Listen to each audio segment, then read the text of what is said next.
Boa noite, boa noite, boa noite, pessoal. Vamos iniciar a nossa aula. E hoje iniciando a revisãozinha básica, né, do nosso regime jurídico, lei que rege, que determina, que manda e desmanda sobre a carreira do funcionalismo público no nosso município, né, Lei 349 de 2003.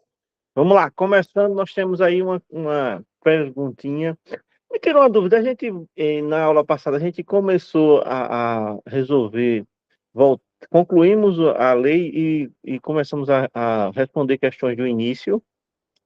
Eu estou com essa impressão, mas eu não marquei, aí eu tô com essa impressão de que a gente já tinha resolvido algumas questões na aula passada. Me tirei essa dúvida, quem estava na aula passada?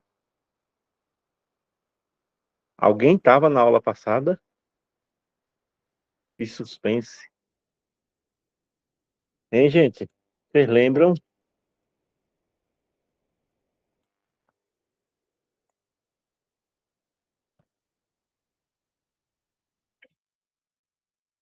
qualquer forma, a gente vai revisar, né? Vamos revisar, então.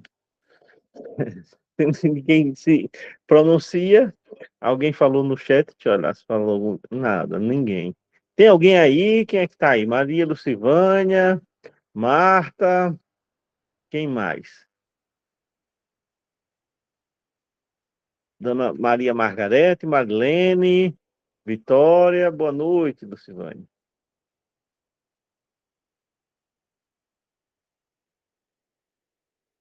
Vamos lá, vamos continuar. Se ninguém se não pronunciou, vamos revisar então tudo de novo, né? Se já foi respondida essas questões, então vai ser uma revisão novamente. Ele está falando aí que José, auxiliar de serviços gerais da Secretaria Municipal de Saúde, foi aposentado por invalidez. Ocorre que 6 meses depois foi realizada a perícia por junta médica oficial que declarou insubsistentes os motivos da sua aposentadoria. De acordo com o regime jurídico único dos servidores públicos civis de Lagoa da Canoa, o retorno a José às atividades ocorrerá por meio do provimento derivado. Quando a gente fala forma de provimento, tem o provimento originário, que é a nomeação, né? A nomeação, o ato de nomear é o provimento originário. E tem provimentos que esse é o primeiro provimento é a sua entrada, provavelmente é a sua entrada no serviço público. Aí, o primeiro provimento ele é chamado originário, que é a sua nomeação. Você é nomeado, depois é empossado e você inicia seu trabalho, né, no serviço público. E tem provimentos derivados, que é reestruturação do seu cargo em função do tempo, em função de acidente de trabalho, em função de problema adquirido no trabalho, em função de transferência, em função de você progredir na carreira, né? Você, através do estudo, você acaba sendo promovido, né? Chamado promoção, né? Que é a reintegração, a readaptação, a recondução, a reversão, né? A promoção, são meios de provimento chamado meios de provimentos derivados, né? No caso aí de José, ele fala em aposentadoria por invalidez e fala que e depois de passar por junta médica para reavaliação, porque quando você está afastado em benefício por invalidez ou por algum problema de saúde, você, de 6 em 6 meses, você tem que estar repetindo os seus exames, você tem que estar refazendo os seus exames e estar levando para a junta médica. Você é reavaliado de 6 em 6 meses quando você está em desvio de função, quando você está é, encostado em benefício. Você não fica aposentado de vez sem ter que dar satisfação a alguém. Você sempre vai de 6 em 6 meses até ser consumada a sua aposentadoria. De 6 em 6 meses você vai estar mostrando a evolução do seu quadro para a junta médica. Isso é fato, né? E quando se falar em aposentadoria por invalidez ou qualquer que seja a aposentadoria que seja por questão de saúde, e ela é desfeita, porque o que ele está dizendo? A junta médica constatou que as condições de José eram insubsistentes, ou seja, inconsistentes, para ele continuar aposentado. Então, ele voltou a trabalhar. Quando José volta a trabalhar, ele vai ser re, re, reconduzido, né? Não, reconduzido não, readaptado, né? Readaptado. Ele readaptado por conta, eu estou fazendo confusão, estou confundindo. A reintegração, vamos fazer uma revisão geral. A reintegração é quando é demitido e você volta para o quadro, a readaptação. A reintegração é quando você é demitido injustamente e você retorna ao quadro de funcionário por decisão judicial. Quando você volta com todos os direitos e o seu antigo cargo, se tiver ocupado, você entra e aquela pessoa que estava ocupando o seu cargo vai voltar para o cargo anterior, né? A readaptação é quando o servidor, ele a readaptação é quando o servidor está com algum problema de saúde que tem que ser mudado de função, porque não consegue exercer o cargo anterior.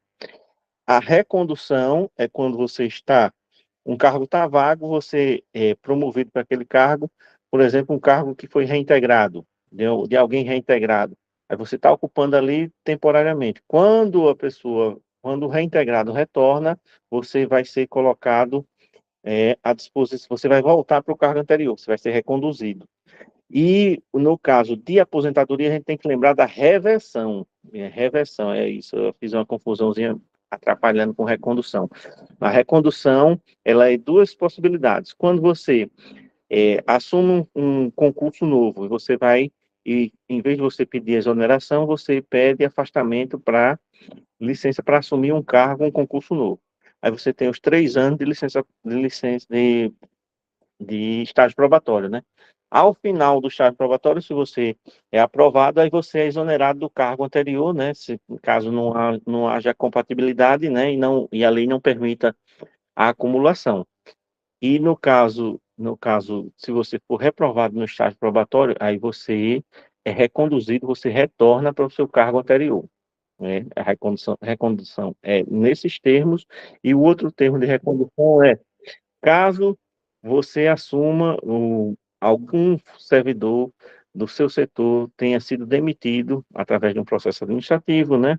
Exonerado, demitido, tal, e aquele cargo ficou vago. Quando aquele cargo ficou vago, você foi nomeado para aquele cargo. Você assumiu aquele cargo. Seu cargo anterior ficou vago e você foi assumir o cargo daquela pessoa que foi demitido.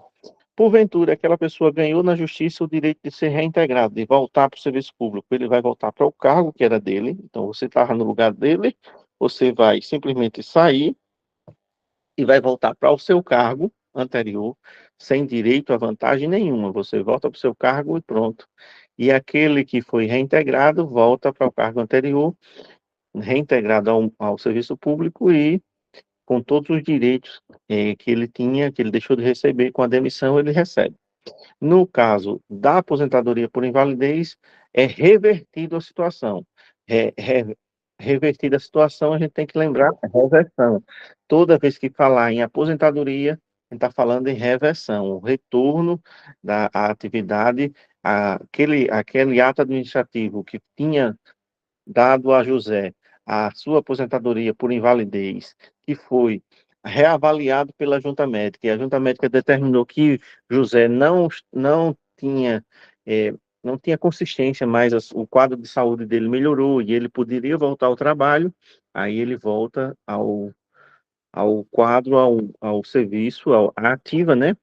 E o processo dele é revertido, né? Aí é a reversão, esse meio de provimento, né? Que nos dá a alternativa D como solução aqui para a nossa questão, né? A gente lembrar, meios de promoção não, meios de provimento, original, nomeação, né? A nomeação é o meio original.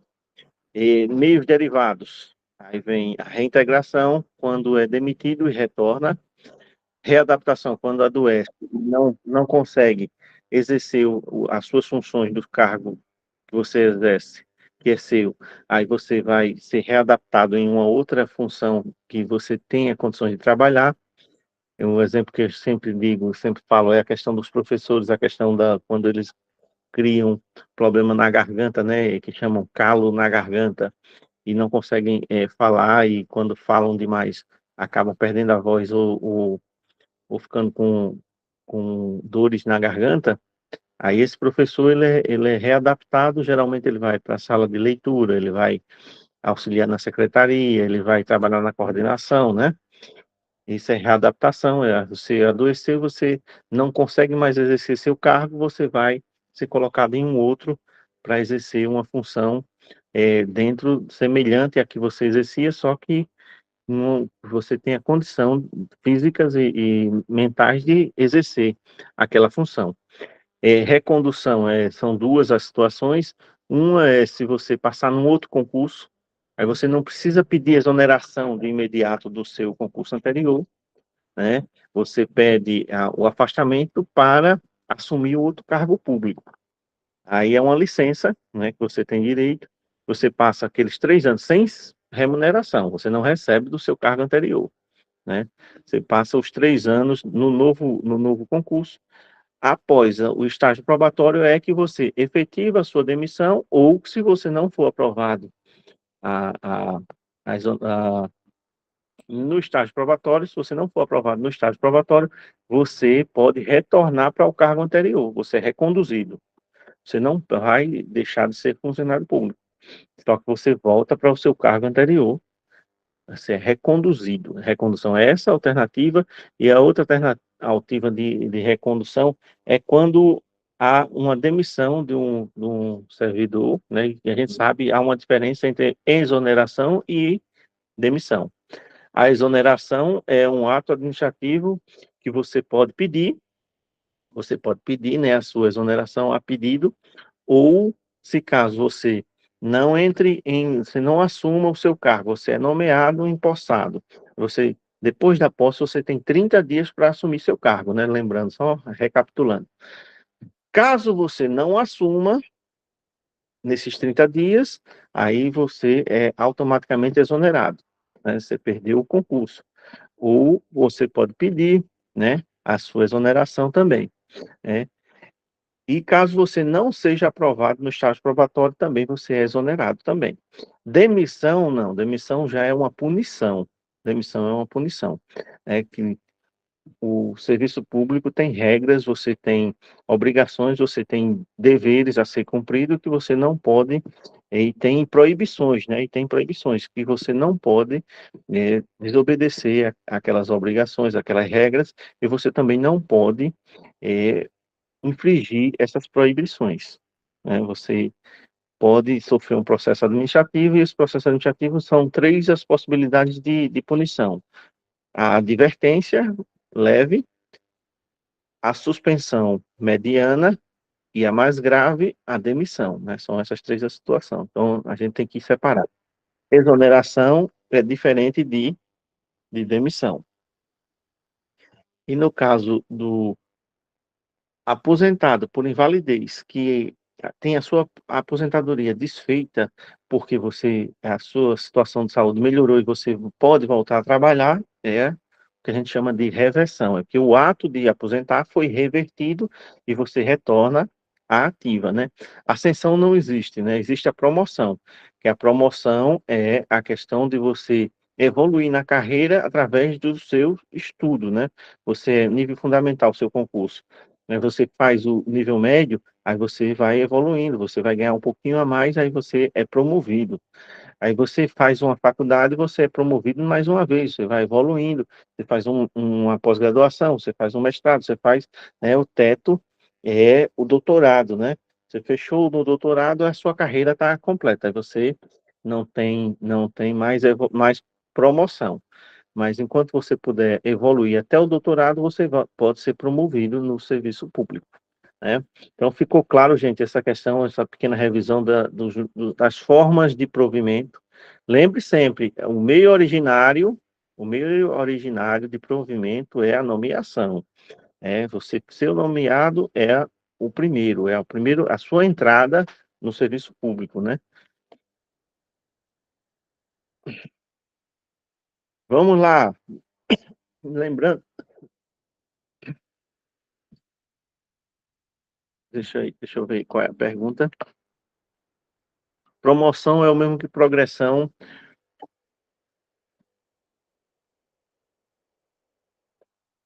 que assim, no PCC você tem a progressão vertical, que é o tempo de serviço, e a promoção é a horizontal, é chamada horizontal, que é o estudo, a evolução do estudo, entendeu?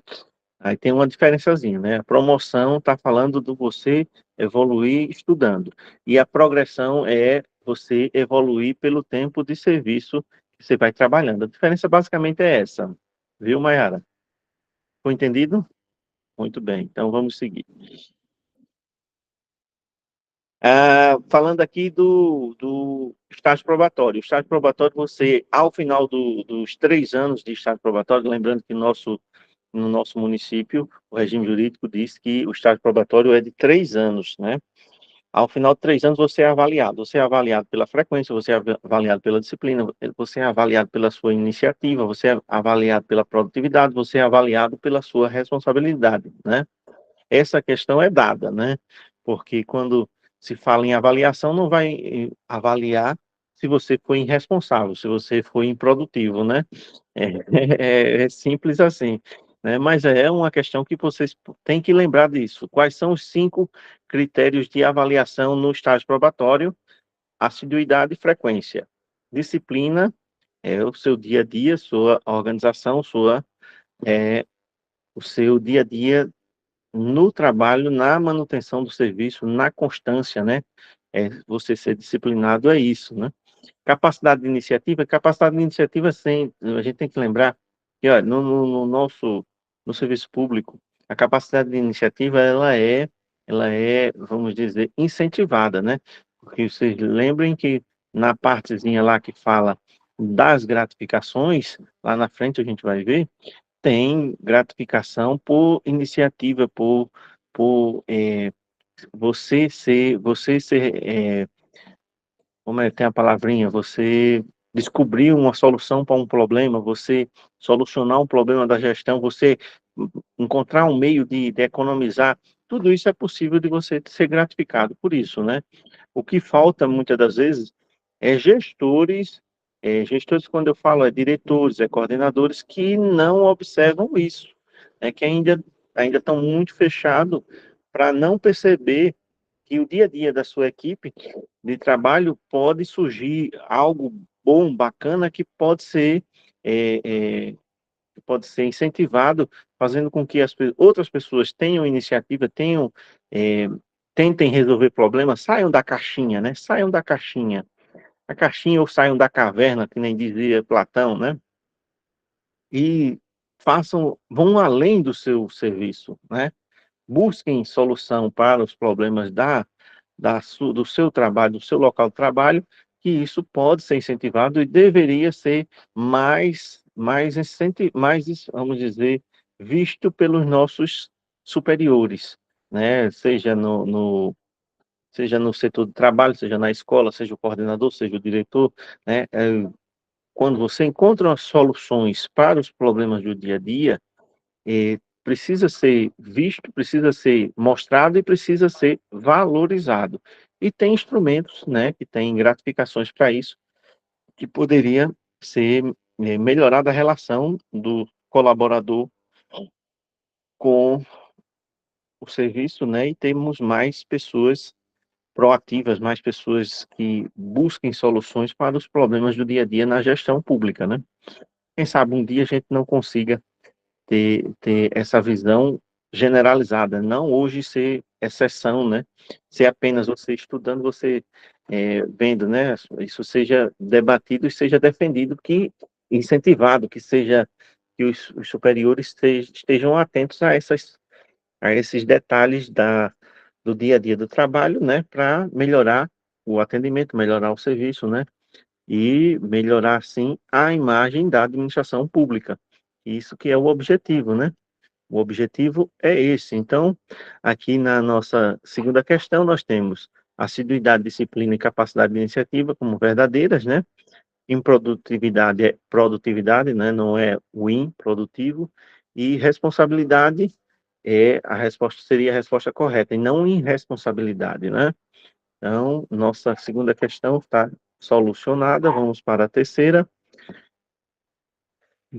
De acordo com o regime jurídico único dos servidores civis da cidade de Lagoa da Canoa, a servidora estável Ana Cláudia ocupa o cargo de telefonista lotada na Secretaria Municipal de Administração. A administração municipal declarou extinto o cargo de telefonista. Lembrando que não é a administração que declara por simplesmente.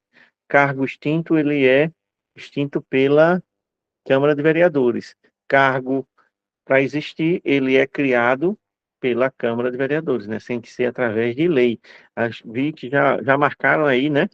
A Marta já marcou muito bem, Marta. E quando acontece a extinção de um cargo, você não tiver um cargo semelhante, você ser reconduzido àquele cargo semelhante, você vai ser colocado em disponibilidade, né? Você ficar em disponibilidade é você ficar em casa, aguardando o serviço público precisar do seu serviço, do seu trabalho, né?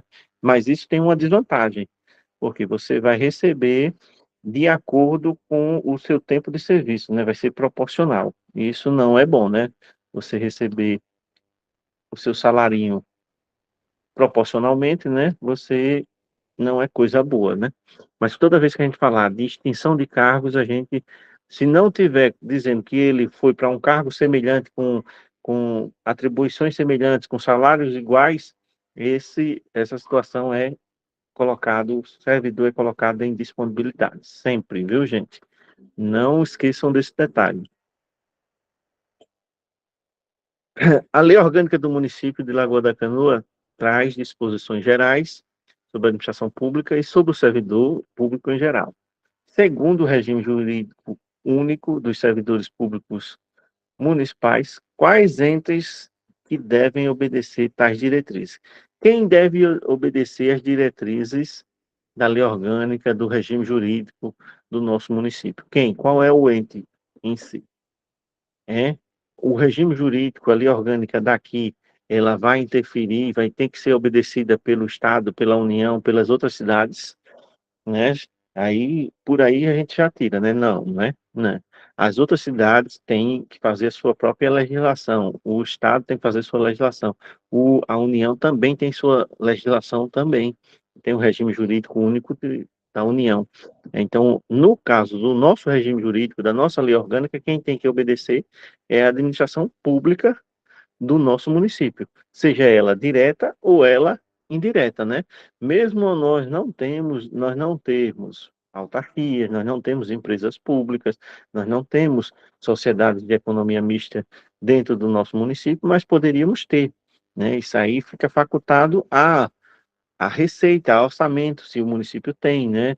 As especificidades da cidade, se porventura aqui tivesse alguma situação que pudesse o município investir em um negócio, um empreendimento que desse vantagem para um município, que fosse lucrativo para o município poderia abrir uma empresa pública, tranquilamente, né? No caso, eu falo sempre o exemplo da questão do esgoto, se tivéssemos saneamento e pudéssemos ter a taxa de esgoto, poderia, através dessa taxa de esgoto, ser criada uma instituição, uma autarquia, uma fundação ou uma empresa pública para tomar conta e administrar essa questão do esgoto no nosso município, né, no saneamento básico. Né? Então, a administração pública direta e indireta de Lagoa da Canoa, ela tem que obedecer, o regime jurídico único tem que obedecer à lei orgânica municipal, que é o que está dizendo, né? Aqui a gente tem a letra E, o pessoal já está marcando aí, né? Muito bem, vocês estão ligadinhos, né? Isso é importante, isso é importante. Vamos lá. Essa questão 5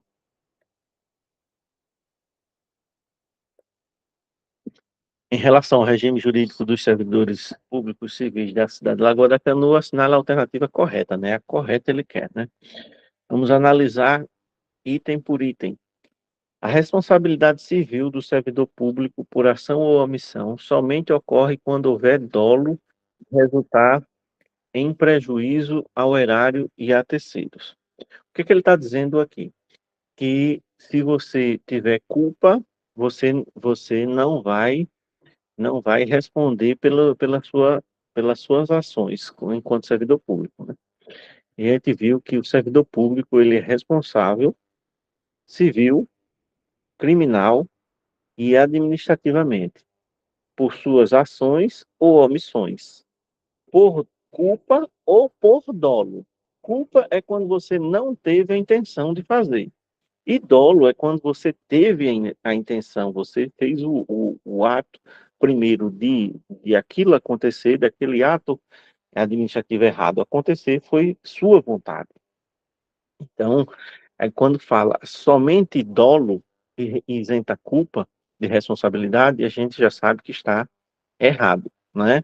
Então, aqui não é só dolo, é dolo e culpa, né? E não é só é, responsabilidade civil, né? É civil, administrativo e penal, criminal também. Aí na letra B, a responsabilidade penal abrange apenas as condutas tipificadas em lei como crime, não podendo ser imputados ao servidor nessa qualidade as contravenções. Só que contravenções também são erros. Praticou uma contravenção, também vai ser penalizado também, né? Então, quando ele diz que exclui as contravenções, deixa a alternativa B errada. Na alternativa C, no caso de absolvição criminal que negue a existência de fato ou de autoria, a responsabilidade administrativa do servidor será afastada. O que que ele está dizendo aqui na alternativa C? Você está você está respondendo processo administrativo, você está respondendo processo penal, né? E você está respondendo processo civil. Se a penal diz que você foi absolvido e que diz que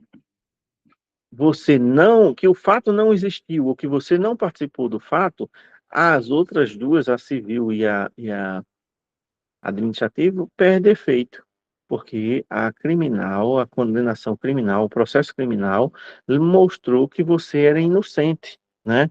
Aí nesse caso, a nossa resposta fica evidente, né? E se o processo criminal, lembrando, processo criminal, administrativo e o civil, o administrativo é aquele processo que pode lhe resultar a demissão. O criminal é que você pode ser penalizado e punido pela gravidade do ato que você cometeu. E o civil você pode ser condenado a reparar os prejuízos que você causou, né? Através do seu ato enquanto servidor público. Um ato errado pode ocasionar 3 processos na sua ficha, né?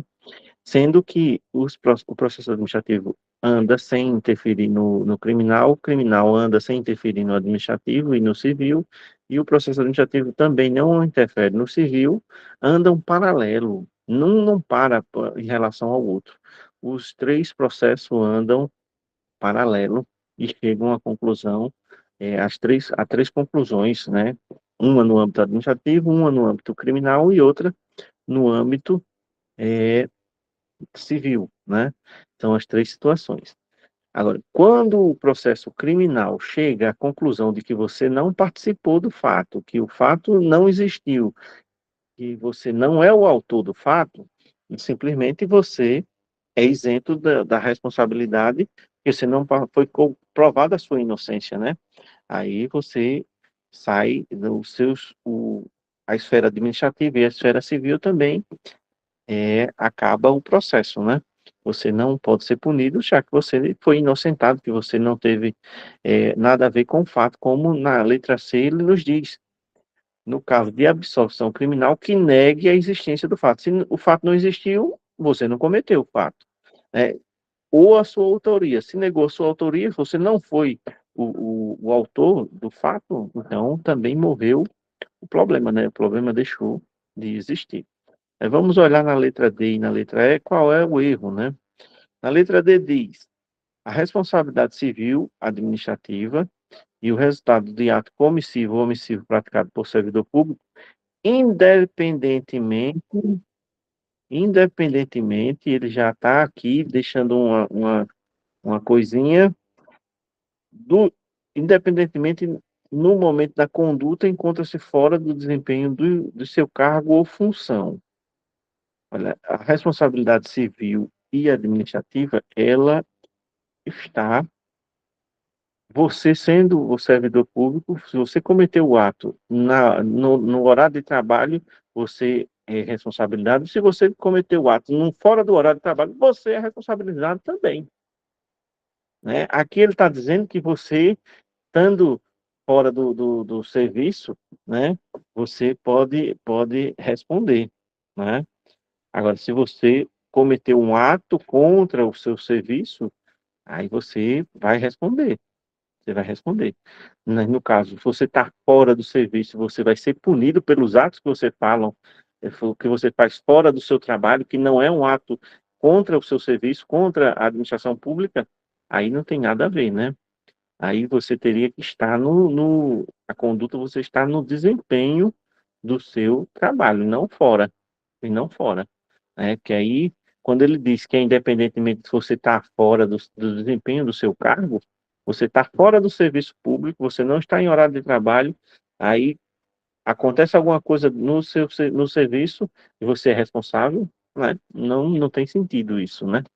Aí esse independentemente é que deixa a conduta, que deixa a questão errada, né? A responsabilidade civil e administrativa é na sua conduta dentro do seu ambiente de trabalho, né? Na sua função, desempenhando a sua função.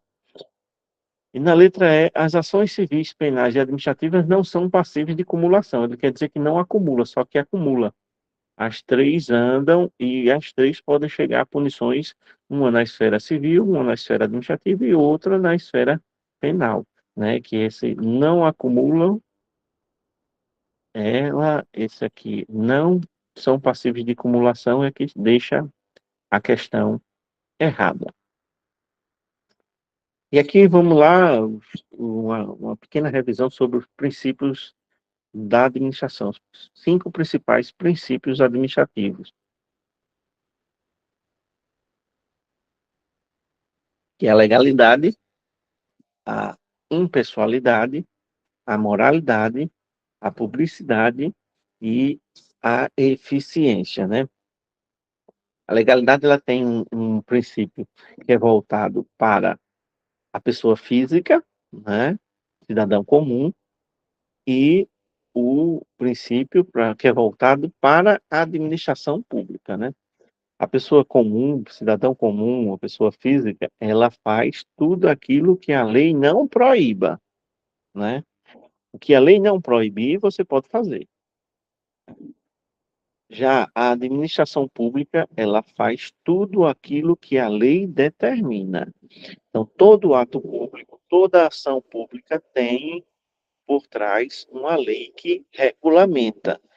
Um cargo público, um funcionário público, ele só pode ser criado por lei porque as atribuições do funcionário, o salário, o local de trabalho, tudo é definido por lei, né? Não pode existir um cargo público que não tenha uma lei regulamentando ele, né? Pelo princípio da legalidade, não pode. Impessoalidade é que a administração pública ela tem que ter um caráter educacional, um caráter de publicidade, né, de transparência, mas não pode haver promoção pessoal, não pode haver é, é, interferência no tratar as pessoas, né? Você não pode ter tratamentos diferentes na administração pública, né? Agora, existe o que a gente chama de princípio da isonomia, que é o princípio de você tratar os iguais de maneira igual e os diferentes de acordo com as suas diferenças, né? Que é, no caso, é o que abre, faculta e o que dá direito à administração pública atender, primeiro, preferencialmente, o idoso, a gestante, a pessoa com autismo, com o deficiente físico, né? O deficiente como um todo, né?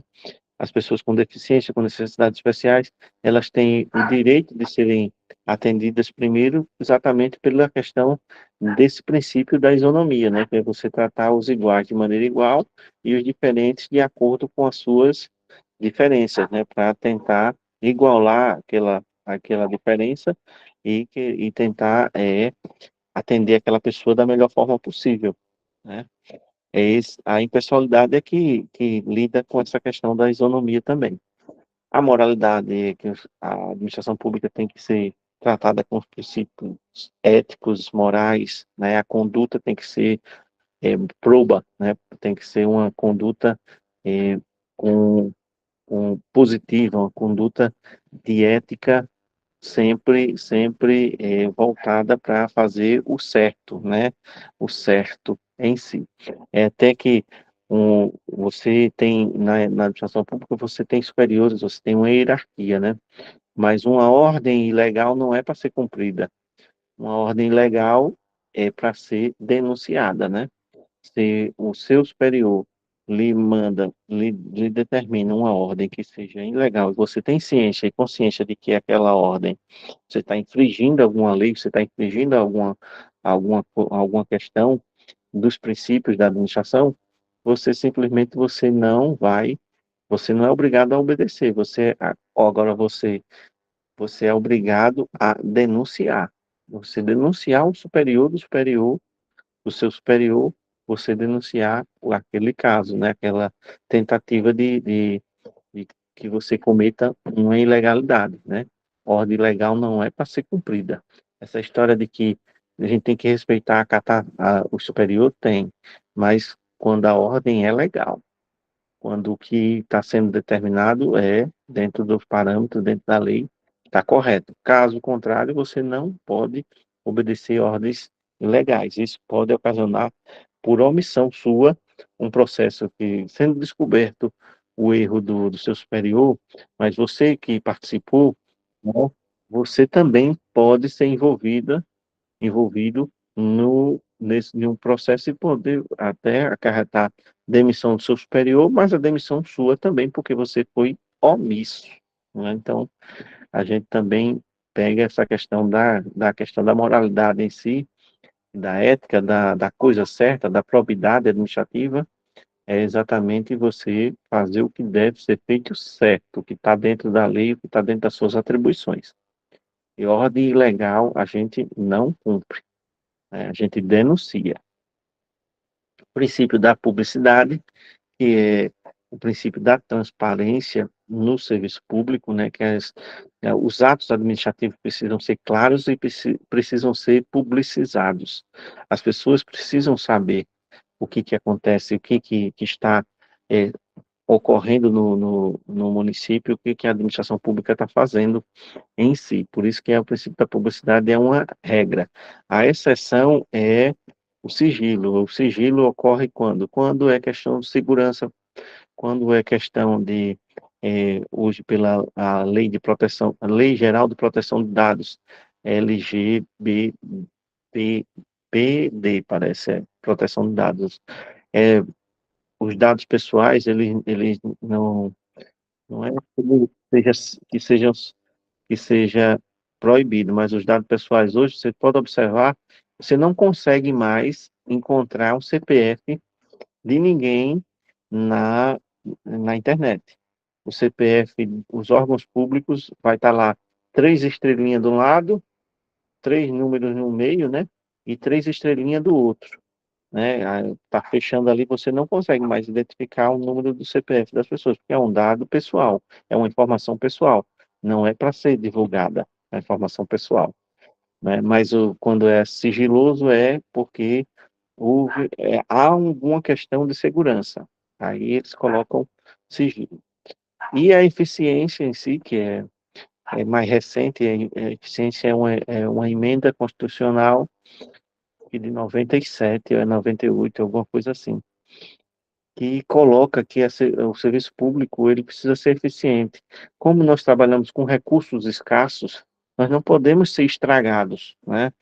A gente tem que procurar fazer o serviço, fazer aquilo que precisa ser feito, economizando, fazendo da melhor forma possível, que a gente possa melhorar o atendimento, melhorar o serviço, mas que seja de uma maneira que você faça o que tem que ser feito de maneira econômica, de maneira eficiente, né? Basicamente, esses são os 5 princípios constitucionais e que estão presentes na nossa lei orgânica e que estão presentes também no nosso regime jurídico, né? O nosso regime jurídico trata de uma lei administrativa, né, que é uma questão do direito administrativo, né? Então, recapitulando, o direito administrativo ele é um conjunto de regras que lidam e que trata a administração pública, só que ele não tem um manual, ele não é como a nossa Constituição que tem um código lá, existe um apanhado de leis que tratam do direito administrativo, que trata das regras da administração pública como geral. Aí essa nossa questão 6 ela está colocando que nós temos que analisar os princípios constitucionais e associar as, aos parênteses, né, as colunazinhas ali. Nós temos 1, 2, 3, 4, 5, né? 1, legalidade, 2, impessoalidade, 3, moralidade, 4, publicidade e 5, eficiência, né? Aí a gente vai analisar item por item e vai identificar, né? No item 1, no primeiro parênteses, nós temos a administração pública. A administração deverá atuar sem favoritismo ou perseguição, tratando todos de modo igual, ou, quando necessário, fazendo a discriminação necessária para se chegar à igualdade real ou material. Essa igualdade real ou material é a chamada isonomia. Eu acabei de falar, nós temos aí 1, 2, 3, 4 ou 5 para o primeiro parênteses. Quero ver aí no chat vocês colocando.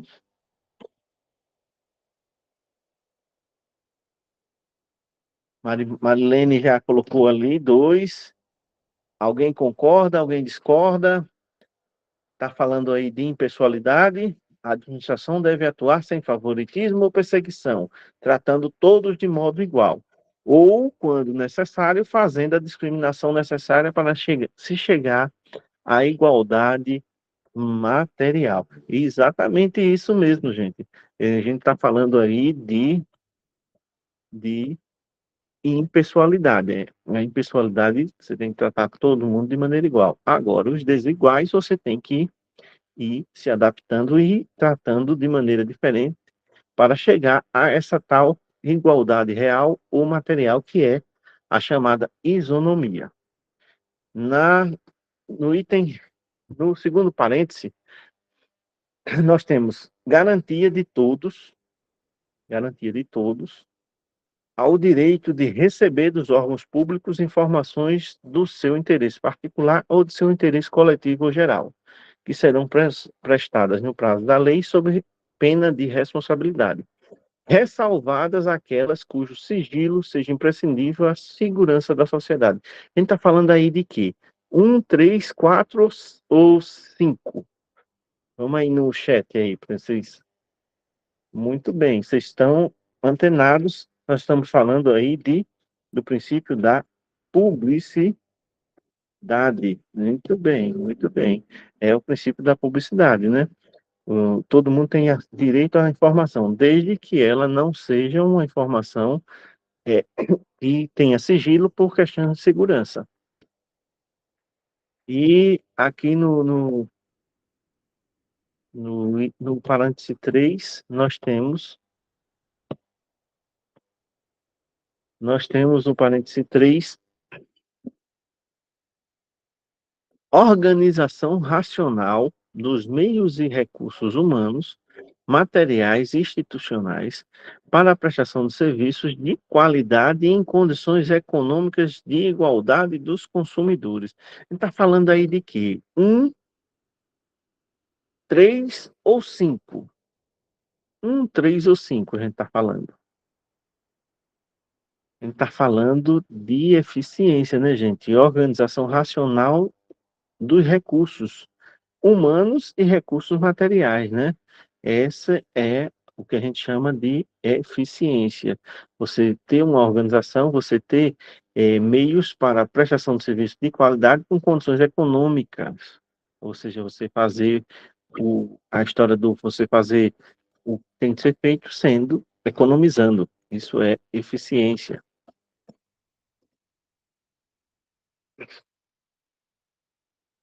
Aí agora nós temos no item 4, né, no parêntese 4, nós temos o particular pode fazer tudo o que a lei não proíbe, vigorando o princípio da autonomia da vontade. Lembrando a possibilidade de ponderação desse valor com o da dignidade da pessoa humana. E assim, a aplicação horizontal dos direitos fundamentais nas relações entre particulares. Ele está falando aí de um princípio. Ele está falando do do princípio um ou do 3. Do um, legalidade. Do 3, moralidade. Ele está falando do princípio da legalidade. Muito bem, vocês que marcaram aí. Né? Ele está falando o princípio da legalidade voltado para a relação entre particulares. Você faz tudo aquilo que você quer, desde que não exista uma lei proibindo, né? Esse é o princípio legal na relação entre particulares, pessoa física com cidadão qualquer, cidadão comum. Já na administração, aí a gente faz tudo aquilo que a lei determina, né? O princípio da legalidade. E aí, nesse caso, o nosso último aqui só pode ser o 3, né? Que é a questão da moralidade. Vamos ver o que é que ele diz.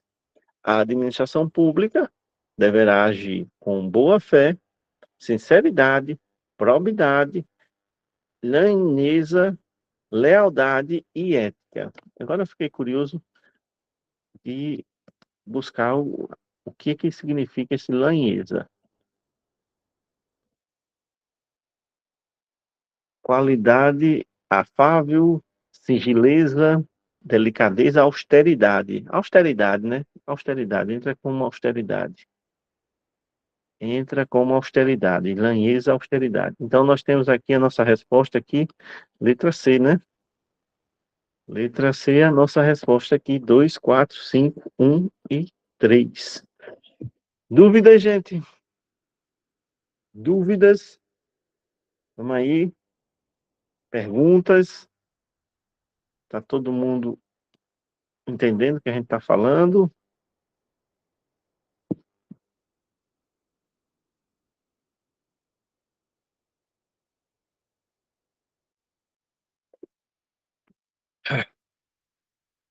Então, vamos lá, vamos continuar, né? A gente tem algumas questões, são 80 e acho que 90 questões, né? Tem nesses slides, né? Daqui que a gente chegue no final, mas eu acho que umas 3 ou 4 aulas estourando a gente conclui. Aí vamos fazendo mais, vamos modificando, vamos fazer outras questões para a gente não parar, né? No princípio, na questão 7, nós temos o princípio da legalidade aplicado à administração pública na sua relação com particulares, proíbe a seguinte conduta. Então, ele está falando na legalidade, relação poder público com particulares, né?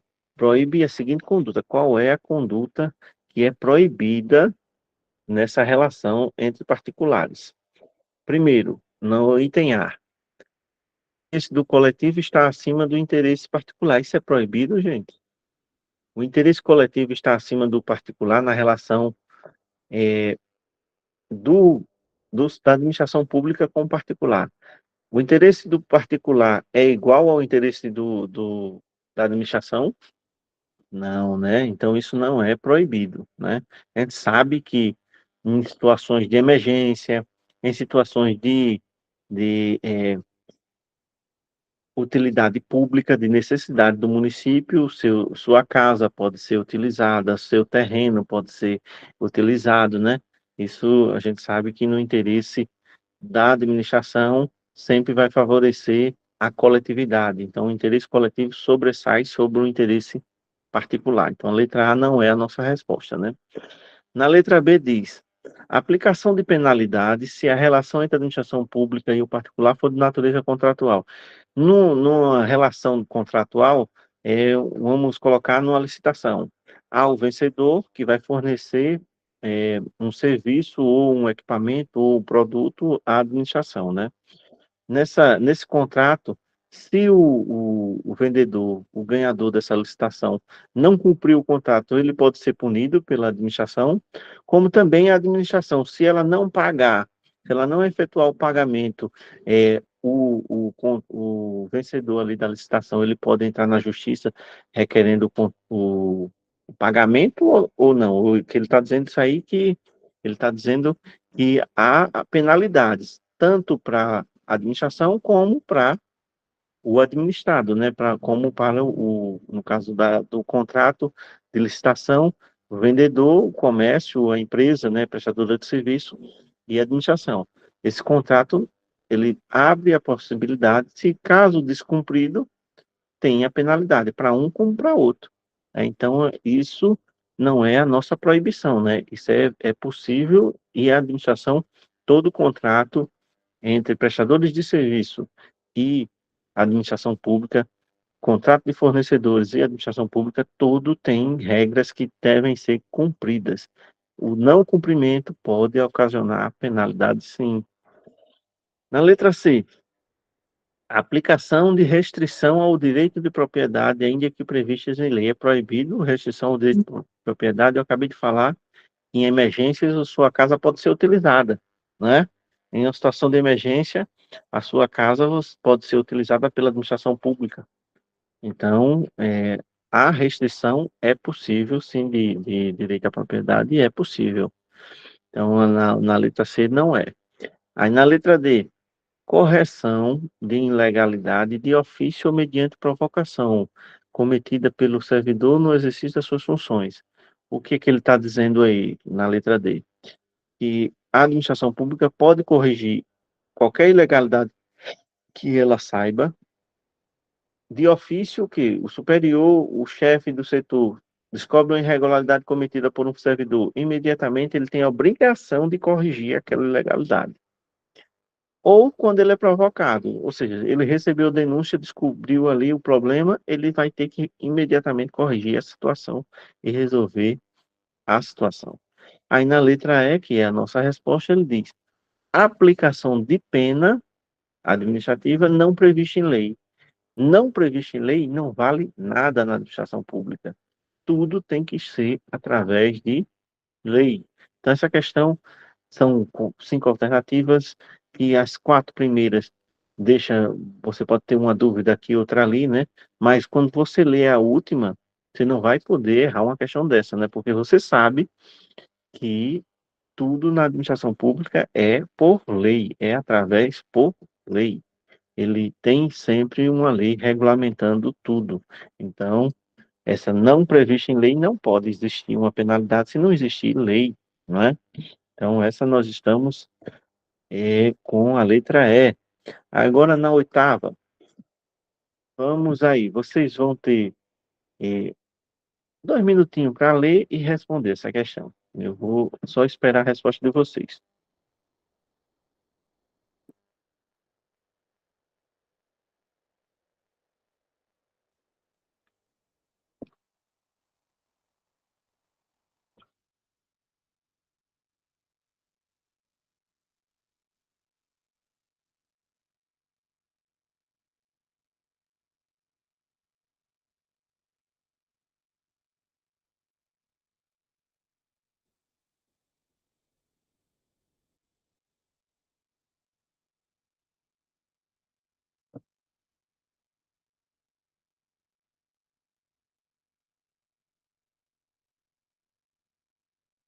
E aí, já responderam? Já tem a resposta? A Mayara já tinha respondido, né? Ah, não, a Mayara já tinha respondido anterior, né? Margarete, a Margarete já tinha respondido. Marlene, muito bem, gente. Muito bem mesmo, vocês estão antenados. Ele está falando do princípio da eficiência mesmo. Tem a ver, portanto, com o consumo adequado dos insumos utilizados em determinado processo. Cumpre ressaltar que a introdução desse princípio no ordenamento jurídico corroborou para flexibilizar o Instituto da Estabilidade. Ou seja, a partir de sua introdução, é possível exonerar o mau servidor em virtude de desempenho insuficiente, avaliado anualmente. O texto acima corresponde ao princípio da eficiência. Uso adequado de insumos, recursos humanos, né, em qualquer processo, ele está falando da eficiência. E o Instituto da Eficiência, o princípio da eficiência, ele, quando entrou na administração pública, é, ele já entrou com esse propósito de viabilizar avaliações anuais do serviço público. Então, aquele mau servidor, ele pode ocasionar dele ser reprovado numa avaliação e acabar tendo que responder a um processo administrativo e pode culminar com a sua demissão, né? Isso faz parte da administração pública hoje. Questão 9 também falando sobre o princípio da eficiência também, né? Ele assinala abaixo a alternativa que melhor exemplifica uma conduta que atenda o princípio da eficiência na administração pública, né? Vocês têm aí 3 minutinhos para ler e me dizer qual é a resposta.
Vamos lá, a Marta já respondeu, né? Os demais. Concordam com a Marta ou tem uma outra alternativa?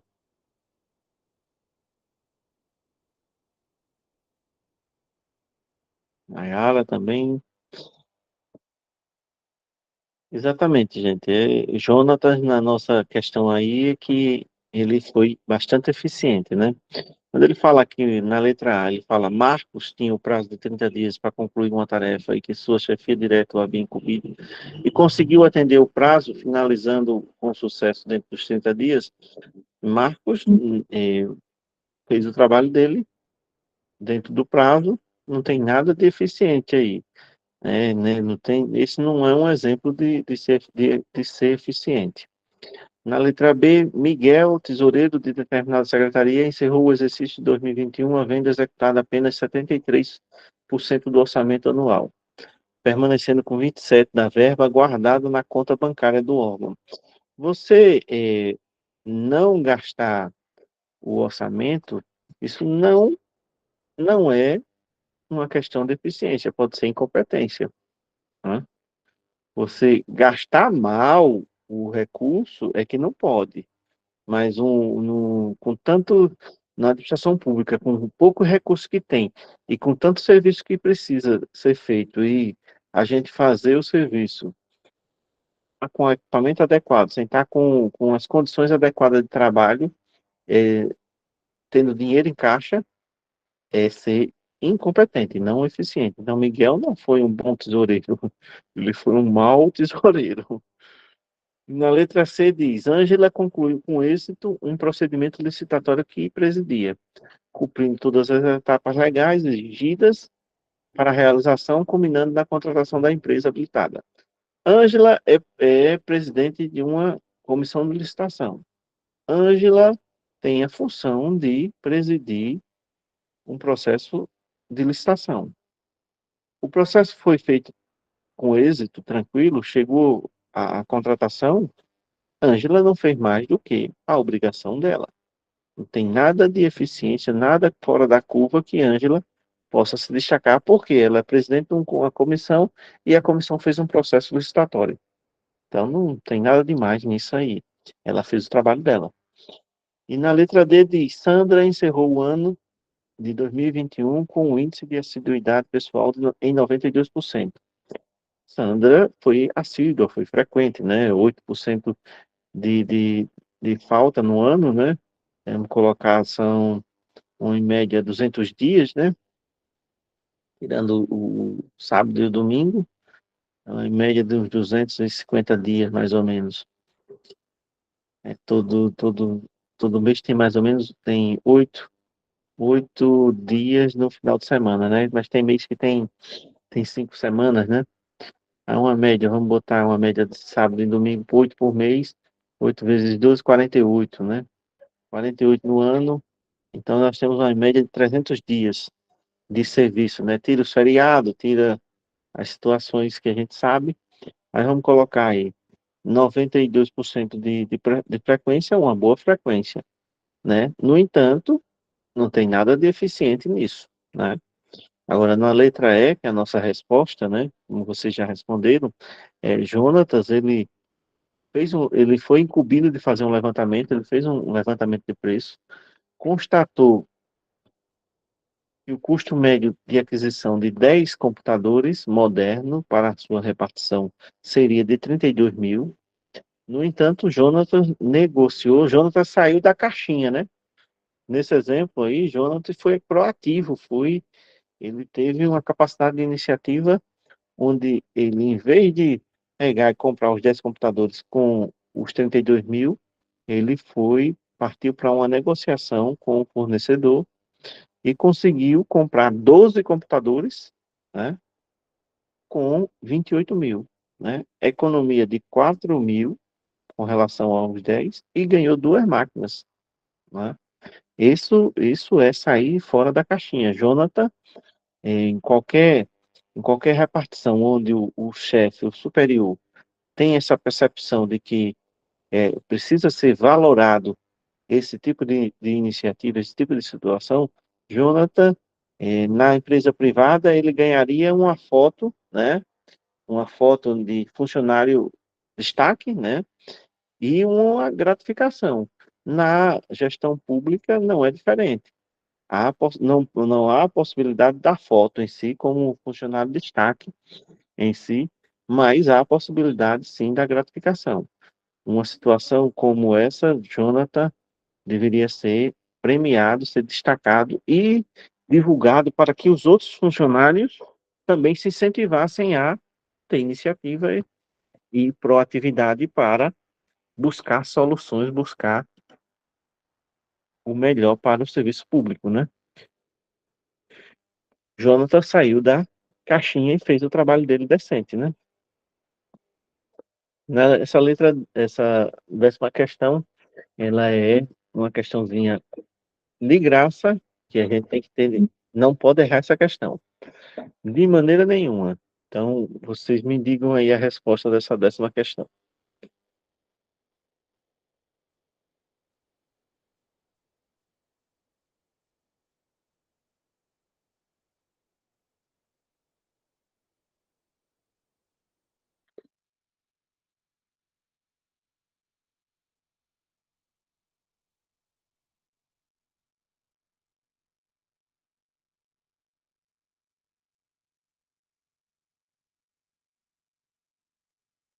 Exatamente isso mesmo. Quando fala dos servidores do nosso município, as regras eles obedecem a Lei 349 de 2003, né, o regime jurídico todos os servidores do nosso município estão vinculados a essa lei, né? Não há outra lei que organize o serviço público no nosso município, só essa. É o regime jurídico único, que é a Lei Municipal 349 de 2003. Então, todo mundo está com isso na cabeça, né? Falou em Lei 349 de 2003, a gente sabe. Estatuto, regime jurídico do nosso município, que lida com todos os nossos servidores, né? É, ele quer saber o que aqui nessa lei, nessa 11ª, a Lei 349 de 2003 dispõe sobre o regime jurídico único dos servidores municipais da administração direta e indireta do município, suas alterações. Em seu artigo 2, estabelece para efeito deste estatuto, o artigo 2, salvo me engano, é sobre a questão da entrada, você entrar, não, é a definição do servidor público, a definição do servidor público. É isso mesmo, é. Qual é a definição do servidor público? Servidor público é a pessoa legalmente aprovada, é a legalmente convocada, é a pessoa que passou no estágio probatório, é a pessoa que é convidada ou é a pessoa que é investida em cargo público. É essa que a gente tem que lembrar. E servidor público é o quê? Me diga aí.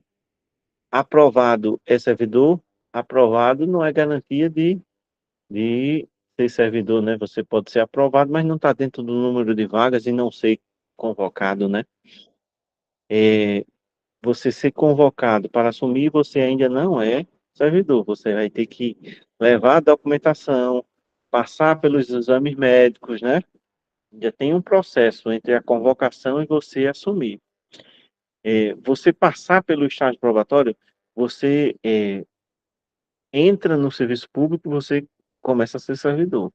Se você vai ser aprovado ou não com o estágio probatório, e o estágio probatório vai lhe dar a estabilidade.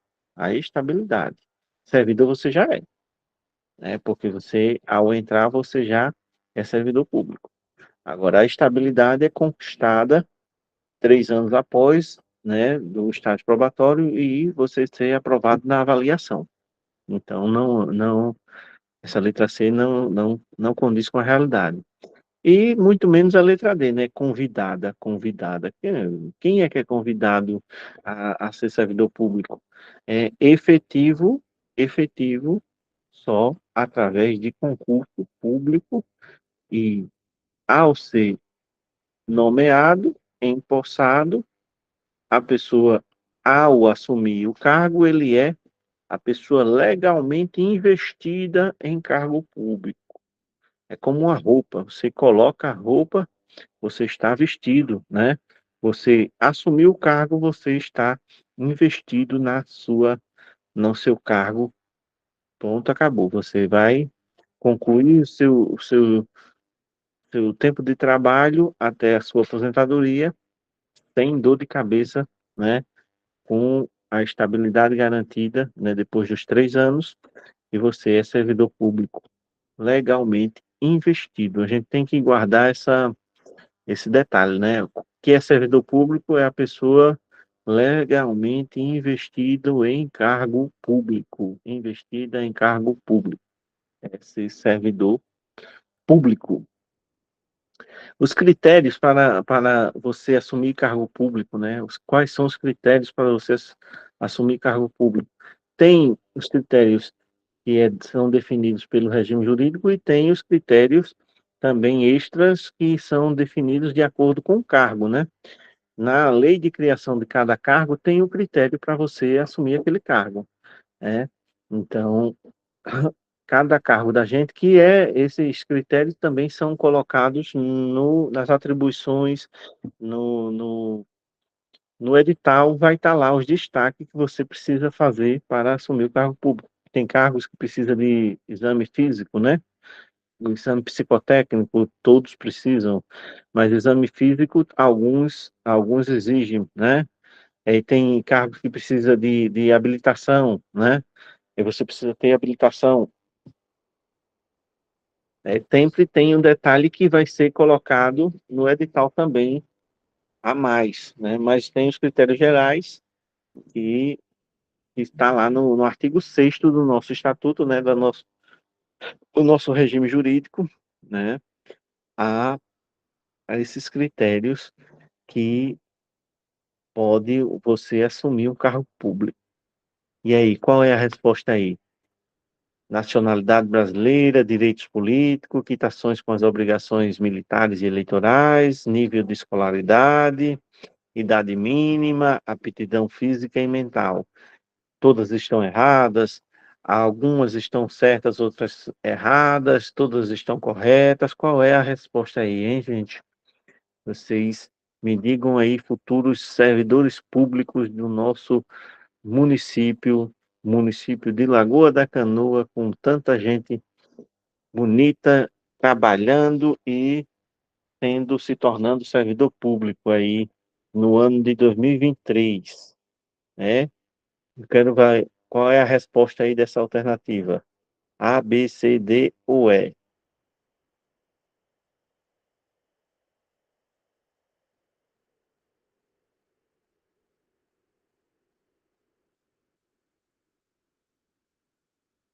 Margarete está antenada hoje, hein, Margarete? Muito bem. Jorge também.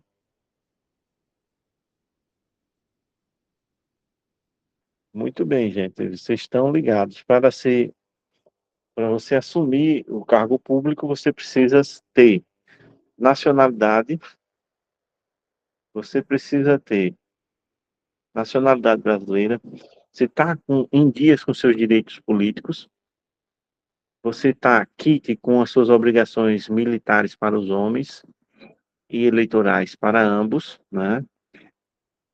Escolaridade exigido, o cargo que você fez, você tem que ter a escolaridade do cargo, que o cargo exige, idade mínima 18 anos, né?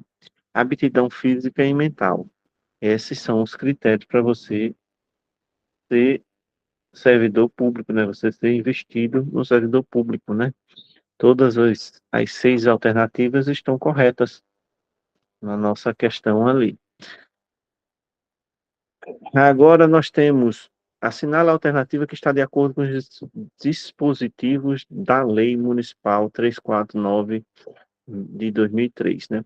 Ele está falando também de meios de provimento, né? Originais e derivados, né?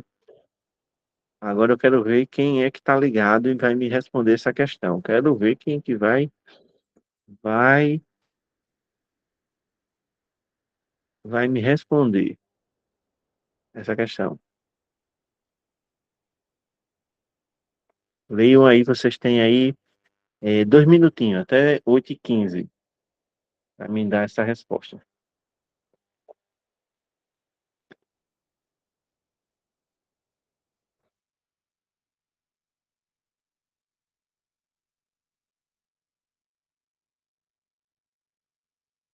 Clédisvaldo também, Lili também acertou a questão anterior. Muito bem,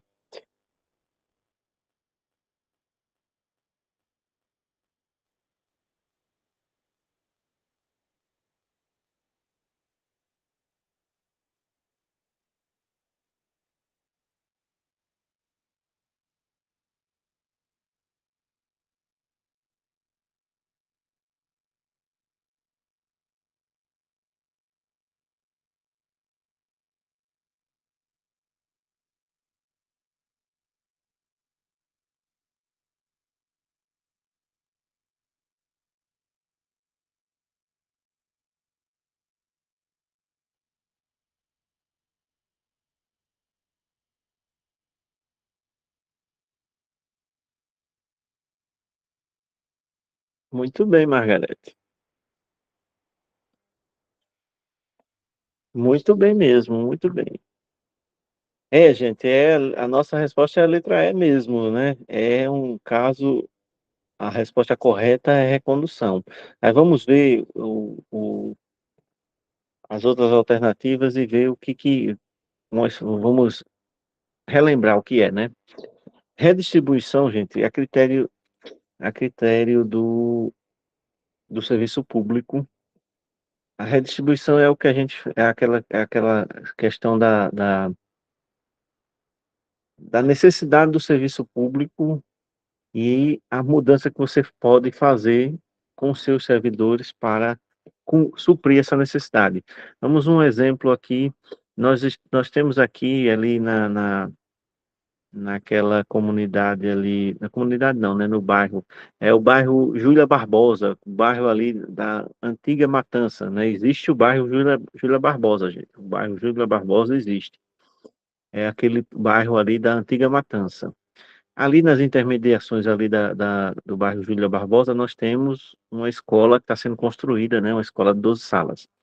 Quando ela for construída, ela vai precisar de servidores, né? Vai precisar de professor, de merendeira, de vigia, de porteiro, de agente administrativo, de secretário escolar, né? Vai precisar ter uma estrutura para funcionar, né? Que possivelmente muitos de vocês estarão trabalhando nessa escola quando ela for inaugurada, né? Já estão reformando, estão construindo, né? Não é reforma, é construção, e daqui uns dias ela vai ser inaugurada, né? Quando ela for inaugurada, vai precisar de uma equipe muito grande, né? Que são 12 salas de aula, né? 12 salas de aula, é enorme a escola. Mas se caso não tenha ainda ocorrido o concurso, ou não tenha ainda convocado o concurso, ou melhor, vocês já estão convocados, vocês já estão trabalhando, estão espalhados, trabalhando em outras escolas, em outras áreas. Você, a partir do momento que foi inaugurada essa escola, quando for inaugurada essa escola, vai precisar de funcionário, então vai precisar ser redistribuído os servidores do município. Você vai pegar servidores de outros setores e vai redistribuir e lotar nessa escola. Você é servidor do município, não é servidor de escola A, você não é servidor de PSFA, você não é servidor de local A. Você é servidor do município. Então, sendo servidor do município, você pode ser redistribuído a critério da necessidade do serviço público. Isso é redistribuição, né? E o que ele está colocando ali é o deslocamento do servidor com o respectivo cargo a quadro para o mesmo poder, sempre no interesse. Não, não é isso. Não é o deslocamento do servidor sempre no interesse da administração, sempre no interesse da administração, ou o próprio servidor pode pedir também. Então, não é sempre. Esse sempre aqui deixa a questão errada. É o deslocamento do servidor, o seu cargo, a sua função para o quadro de outro órgão ou outra entidade. Verdade, até aí. Do mesmo poder. Ou pode ser também de outros poderes também, que você pode ser cedido. Mas sempre no interesse da administração, não. Não, porque você pode pedir também para ser redistribuído. Por exemplo, você é, é servidor em Mata Limpa, mas você se mudou para Canoa e pede a transferência e tem uma vaga aqui num local, ou num PSF, ou num posto de saúde, ou local de trabalho seu, na sua secretaria. Tem uma vaga aqui num outro órgão aqui, e você pede, você vai ser redistribuído. Né? Não é só a vontade da administração, é na vontade da administração e também na vontade do servidor também, que pode ser a pedido também. Então, a letra A está errada por esse sempre, né? Mas você lembrar, você tirando esse sempre, no interesse da administração ou a pedido do servidor, acrescentando isso, estaria certo a letra A. Hum? Aí, reintegração é aquele servidor que foi demitido e na justiça ganhou o direito de retornar. Aí ele é reintegrado com todos os direitos, tudo que ele deixou de receber, ele vai receber, né? E volta a ocupar o cargo que ele ocupava quando saiu, quando foi demitido. Tá? Então, a reintegração é isso. Aí o que ele está dizendo ali? É a forma de provimento em cargo mais compatível pelo servidor que tenha sofrido limitação em sua capacidade física. Limitação de capacidade física é a readaptação. Limitação da capacidade física é a readaptação, não é reintegração. Reversão. Reversão quando a gente lembra de reversão, é aquele que foi aposentado por invalidez, mas foi revertido a aposentadoria dele, ele voltou para o quadro, porque ele teve uma melhora na saúde. Então, não tem nada a ver com reingresso. Quando ele fala em reingresso, ele está falando de reintegração. são. Então, o erro na C, aqui, o enunciado aqui em vermelho, ele está falando de readaptação, não de reintegração, e o enunciado aqui, na letra C, ele está falando de reintegração e não reversão. Reversão, é a gente lembrar, foi aposentado por invalidez, mas não, 6 meses na avaliação junto à junta médica, perante a junta médica viu que a pessoa melhorou, tem condições de voltar ao trabalho, aí é revertido o ato da aposentadoria e você volta a trabalhar. Isso é chamado a reversão. O servidor que não estiver no exercício do cargo, quando você não está no exercício do cargo, você pode estar cedido a uma outra secretária, a um outro poder, você pode estar exercendo o mandato eletivo, né? Você não está cedido, você não está trabalhando ativamente no cargo, na sua função, você não pode ser promovido. Né? Se você não está no exercício do cargo, você não concorre à promoção. Você não vai ser promovido, não vai. Só é promovido quando você está trabalhando no cargo, né? E recondução é o retorno do servidor estável a cargo anteriormente ocupado, seja por inabilitação em estágio probatório, né, que eu falei, ou a outro emprego, ou reintegração anterior ocupado, ocupante, né? Reintegração, ou seja, quando a reintegração, quando a demissão abre um cargo, há uma vacância, uma necessidade do serviço público de ocupar aquele cargo. Você foi nomeado para aquele cargo, você ocupa. Mas o cara foi reintegrado, a demissão foi desfeita, nesse reingresso, ele volta para o cargo que ele ocupava. E você que estava ocupando aquele cargo, você vai ser reconduzido ao seu cargo anterior. A gente explicou isso também, essas duas situações, né? Vamos responder a 14 e a 15 para a gente ir para o intervalo, né? Em conformidade com a Lei Municipal 349, Regime Jurídico de Servidores Públicos, assinalar a alternativa que preenche as lacunas abaixo. Cargo público é o criado em lei, em número certo, com denominação própria, remuneração. Remuneração dos cargos públicos é pelos cofres de quê? Pessoal, privado ou municipal? Vamos aí. E tá na cara, né, gente? Só pode ser os cofres pessoal, municipais, né? Esses três aqui não existem, né? Cofres pessoais, quem é que vai pagar o servidor público se não for o município, né? Então aqui ou é letra D ou é letra E, né?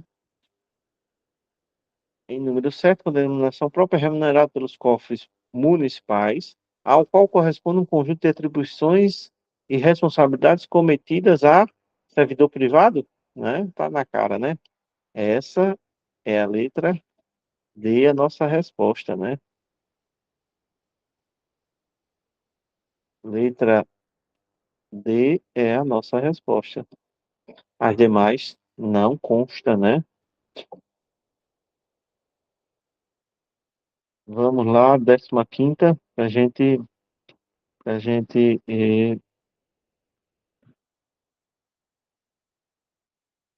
ir para o intervalo, né? Deixa eu ligar aqui a extensão, tá descarregando já o computador.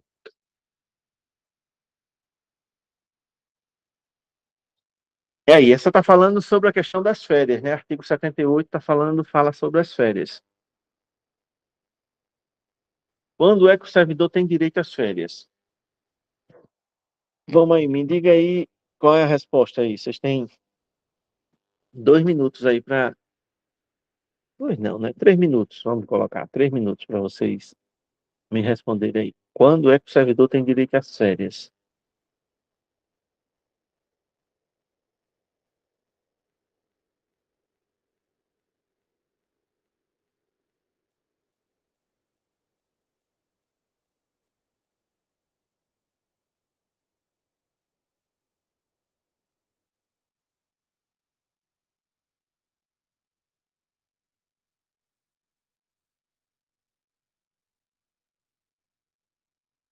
Muito bem, Marta. Você já está marcando aí a alternativa.